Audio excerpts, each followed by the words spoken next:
Welcome to the Michigan Golfer Show. Join us each week as we explore the people, the places, and the events that shape our great game. I'm Jennie McCafferty with the Michigan Golfer, and with us are three generations of Hills, Forrest, and Smith.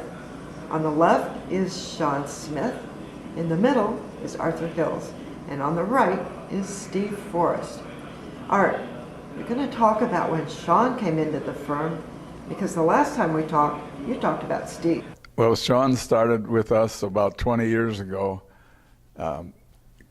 and he's been a huge asset to the organization in that he brings a kind of a younger, fresh perspective to our activities so that we don't necessarily ever get stale, so to speak. And so Shawn's role has been to provide new ideas and to pick up where we've kind of left off. Steve, what's your perspective on Shawn's coming in? Well, that was during a period of great boom times in the golf course design field, the mid to late 90s. That's when the National Golf Foundation was promoting building a golf course a day to meet demand in the United States. So we kind of added a golf course architect, not a day, but a year. I think there was a 5-year period there where we definitely added 5 associates, one every year.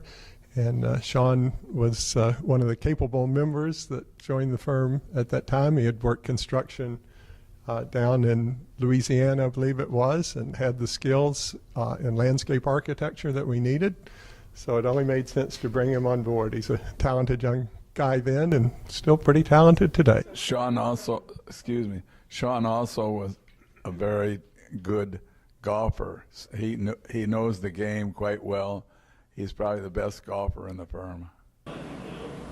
Shawn, you bring a different perspective to the Midwest, but really, you've been all over the country. I have. Growing up in Montana, I grew up on a Robert Muir Graves golf course. It had been around since the late 60s, and to be honest, I hadn't seen a whole lot of really, as I mentioned, not a whole lot of really great golf courses. There's a number of really good ones there in Montana now, but when I grew up there wasn't a lot. But I remember my parents and I went on a vacation to the Seattle area to visit my uncle one summer, and I happened to play Harbor Point. And Harbor Point is one of Art's and Steve's great golf courses on the West Coast.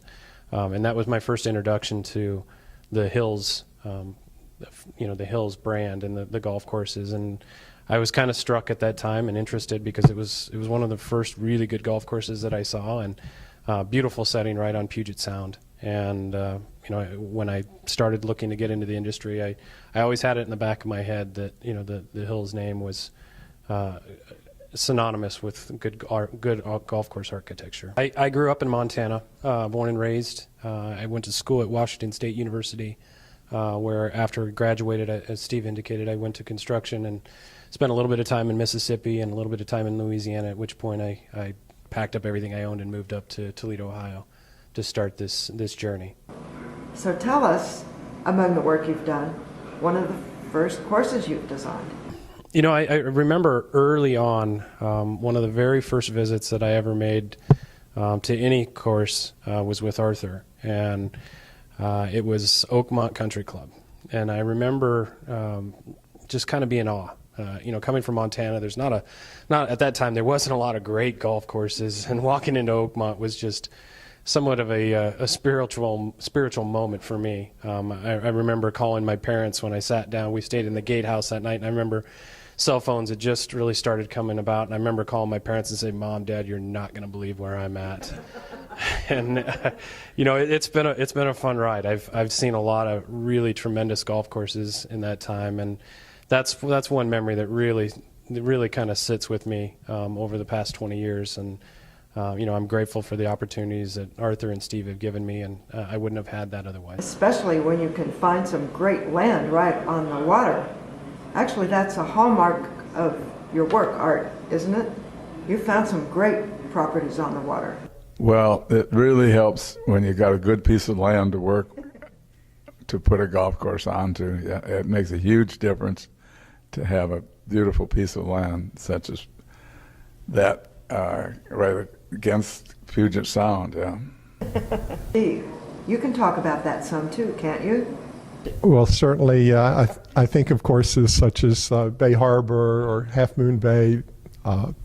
Just last week, I was down in La Paz. Paraiso del Mar is a golf course on the water that we did in Mexico. So, yeah, it's hard to beat an ocean for a starting foundation for a fantastic golf course. So one of the things about the golf business is that there are hills and valleys. And during the hills, when times were really flush, Shawn, you came into the firm with quite a few other people. Can you talk a little bit about the boom times and then how it's changed? Certainly, as I think back from my career with art, starting in 1979, 1980, I can remember there was like a 10-year gap between recessions, but in between those recession periods, there were boom times.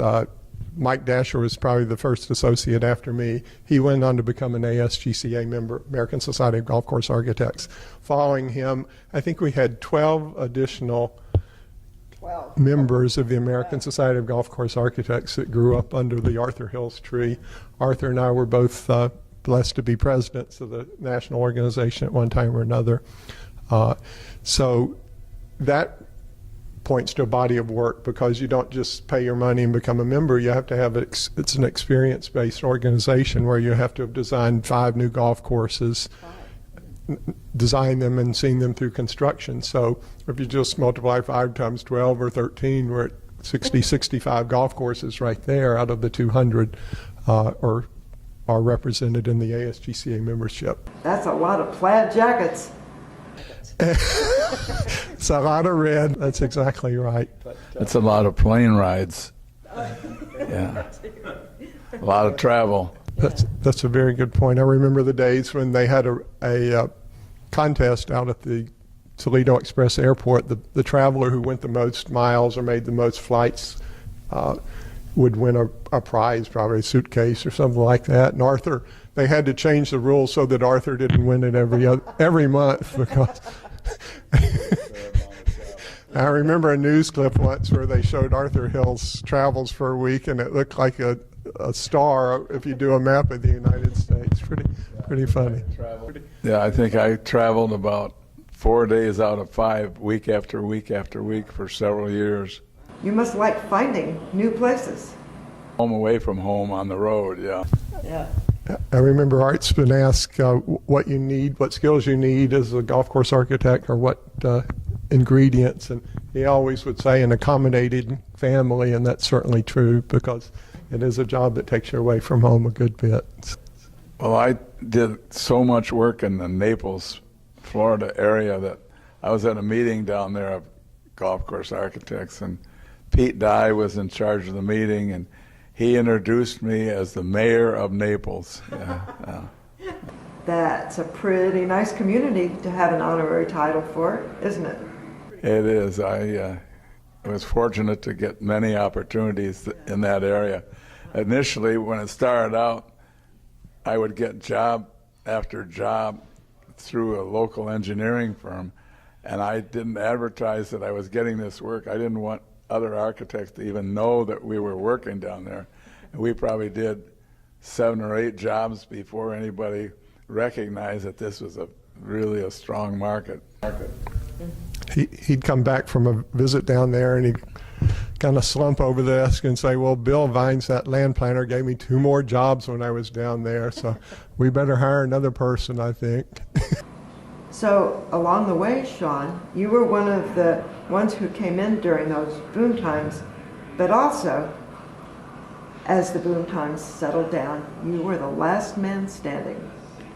Yeah, it was, it's a combination of various things. When the economy finally did turn to the south, I'd been around for quite a few years and established a little bit of a base within the company, and I was one of the few that was able and fortunate enough to kind of hang on and kind of fight our way through the slow times, and fortunately they seem to be coming back and things are starting to pick up a little bit. But yeah, it was certainly slow there for a few years, but the stronger come out on the back end of it. So Art, you've had ongoing projects. What's one or two you're involved in right now? Well, right now we're working on one project down in Middletown, Ohio, where we did a golf course about 25 years ago. And the ownership has changed, and the new owners investing money to upgrade the clubhouse and the golf course itself, and there's some residential areas around the golf course, and so we've had to refine the alignment of a couple holes because of the residential development. It's at Shaker Run down in Middletown, and certainly during the last 10 years it's been pretty much a renovation market, meaning private clubs have been rebuilding greens and bunkers. We have several projects that Shawn's completed recently at Westmoreland in Chicago. They're a longtime client of ours. That's probably their third master plan over 35, 40-year period. Oneida up in Green Bay, Wisconsin. We've worked at Alcona over in Elkhart, Indiana. What else, Shawn? Bonita Bay is a big one that we'll be starting next year. Right now we've got 2 9-hole projects, one that's on a little bit of a hold for permitting purposes, but 9-hole addition in Millsboro, Delaware, another one in Newport, Rhode Island, which is, as I mentioned, kind of hung up in permitting at this point, but we're optimistic that it'll get going this year sometime. Those are both projects that started prior to the recession, and they built 9 holes in one instance and 18 in the other. It was a 27-hole master plan. So it's promising that the economy's picking up, and these developments are now going ahead and completing their overall development plans. So those airplane rides are back in the picture.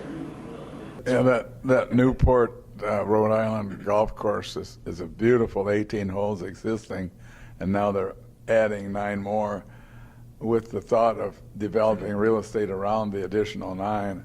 So it's a very attractive project. It's amazing to think about even more projects there. Thank you very much.